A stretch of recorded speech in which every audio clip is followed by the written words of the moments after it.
Well, we, as you know, just had a meeting with the legislative leaders from the Republican caucuses.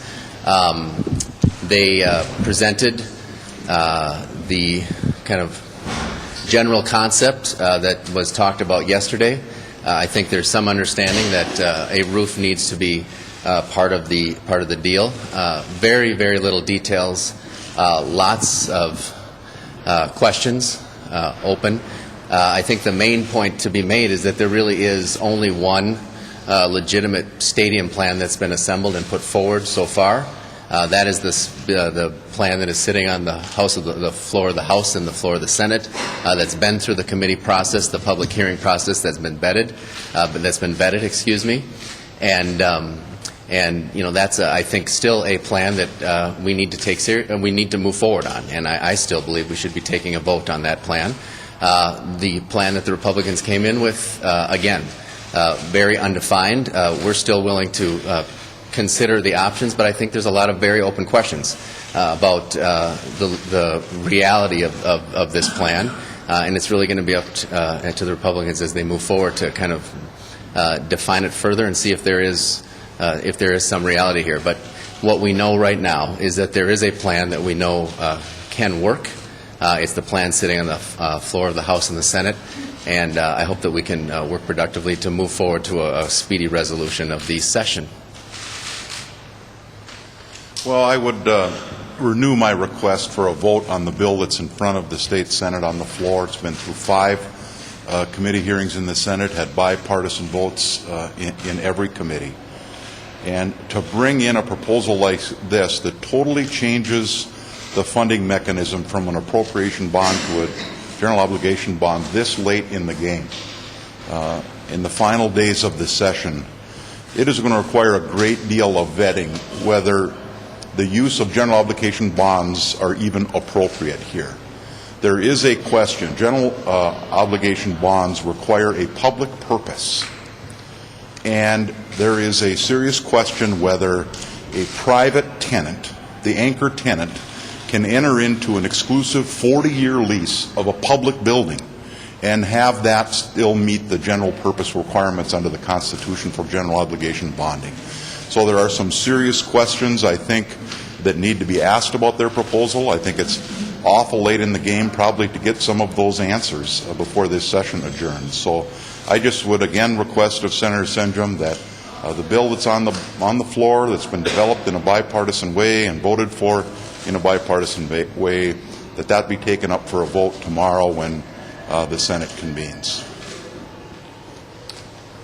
Well, I would have greatly preferred that the events of the last 48 hours have been communicated to us in advance, but you know, it is what it is. We did raise, as both Representative Thissen and Senator Bakk said, the request that the Senate and the House vote now on the bill that is on the floor, and we didn't get a positive response from them for that request. So, you know, we are where we are. They're in the majority. They control the floor. They control the agenda.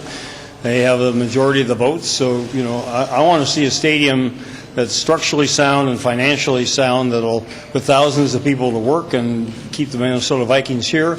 And, you know, if it means continuing to work and look at another possibility, then certainly willing to do that. We've made it very clear it has to be vetted by our experts, by Ted Mondale and by his consultants, and by the House and Senate, the DFL, as well as the Vikings. So, you know, there's a long way to go with this and not much time. But, you know, if it's something that has even a remote possibility, we're going to make every effort to find a successful resolution to this session. Do you still think it's general obligation bonds violate one of your cardinal principles that you had stated, no general fund tax dollars in this project? Well, cardinal rule that they stated as well. I mean, we all agreed on that last fall.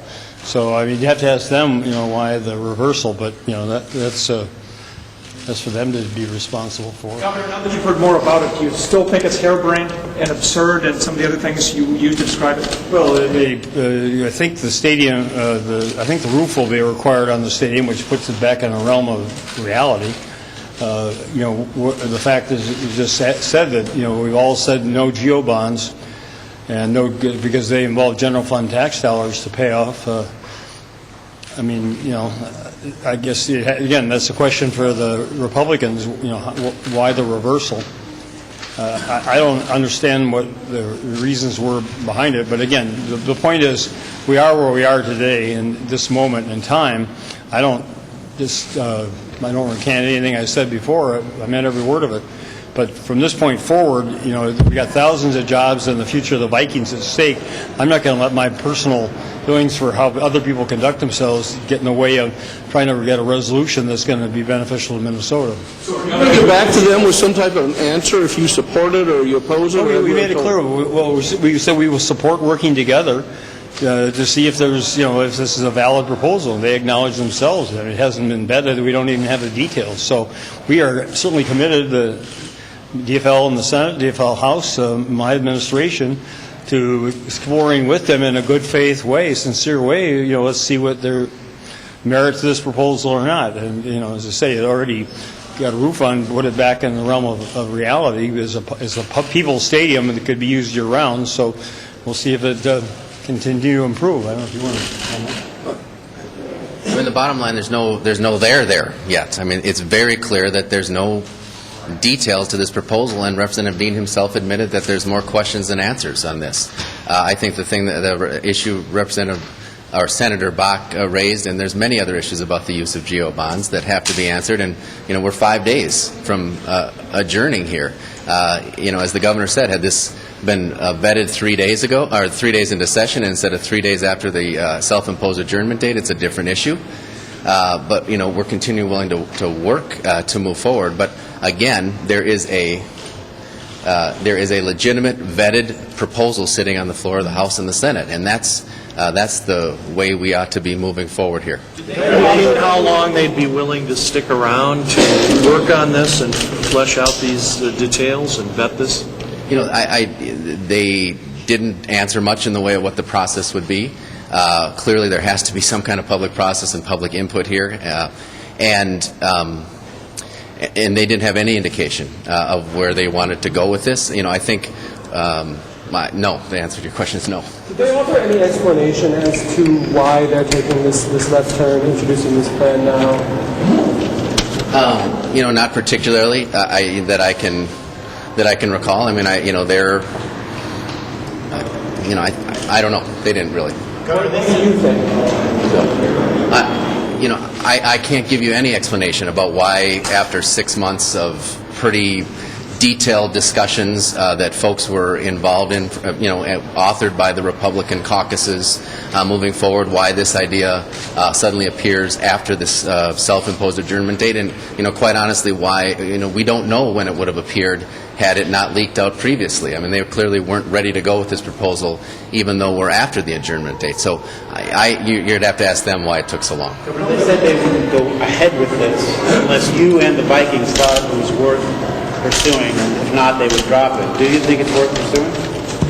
Absolutely worth pursuing. I mean, again, because I want to find a solution. Whether there's any viability here or not, I can't say, and I made it clear we have to do the due diligence, and that was performed over months with the current proposal that's on the House and Senate floors, which is why that's the one that ought to be dealt with, and we ought to have an up or down vote on both the House and Senate floors on the proposal that has been carefully constructed, that has been vetted, that's been questioned appropriately every which way, and through 7 legislative hearings. And instead they're going to replace it with something that they haven't even formulated yet, that hasn't been checked out, that hasn't been vetted. And as far as I know, the Vikings haven't signed off on.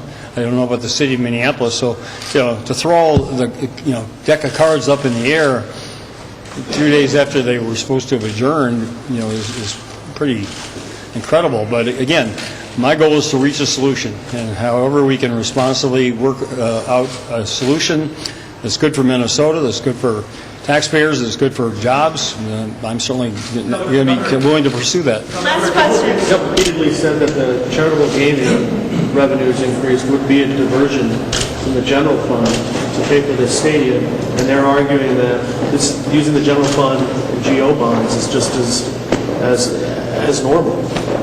Isn't it more simple than Yeah, this proposal has been in the works now. How long is the session? For 3 months. The last 2 months, this proposal came in its mostly present form to the House and the Senate. They're the ones who insisted on charitable gaming as the only alternative because there couldn't be a tax increase for anything and we couldn't use general revenue funds. So they've been, silent in terms of that all along. Representative Lanning's a member of the Republican caucus, so is Senator Rosen. And so now, suddenly, these objections that didn't exist for the last 2 months, I mean, it's really hard to take them seriously when they had plenty of opportunities, 2 months ago, and even to develop another proposal. If they say, well, we don't have the votes for charitable gaming, well, then, tell us that 2 months ago and we could all work out something else. But the authors of the bill didn't even find out until yesterday that this whole switcheroo was being conceived and orchestrated. So, but we'll give it a chance. So I want to see the stadium. I want to see the jobs. I want to see the Vikings stay here. So we'll do our best. Can you help me understand one thing, please? And I understand why you're saying that the GO bonds and the connection to general fund taxes, that they're breaking with their principles by proposing this. Why is that not the case? Are you not breaking with your principles as well by being willing to go down this path? What other source of public funding is there? I mean, the public dollars have to come from somewhere. We don't print them in the basement here. So, I mean, if somebody's got a better alternative and something, that's farther removed from any tax dollars, then we welcome suggestions. But again, this thing's been going on for 8 months.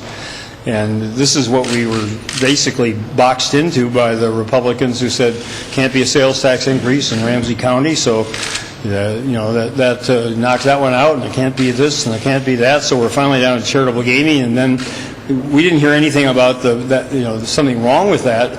I mean, some members think so, but in terms of the viability of the project, for the last 2 months, we've had pieces of it whacked away, and then people say, well, you don't have adequate funding. Well, we don't have adequate funding because you knocked a third of it out of the box. But the reality is, nobody said anything about that, and now suddenly it's an issue. Last year, Speaker Zellers had a bill that would have expanded charitable gaming the same way, electronic pull tabs, and all the revenues would have gone to the charities. That didn't get anywhere. I mean, there was no support for that. There was no support for that this year. So I would say this is but for revenue. This is revenue that would not be available to the state for any purpose whatsoever but for the fact of the stadium and the desire to find a viable and alternative funding source. And this is the best we can come up with. And again, if somebody's got a better idea, great. But then clue us in. Thank you. No, not at this point. No. What's next? Well, we said Nick, Mr. Mondale and his team, and Senator Bakk and Representative Thiesen's team and their team, and they can meet now. They can meet this afternoon, this evening. I mean, time is of the essence. So we're certainly wait to hear from them how they'd like to proceed. Thank you.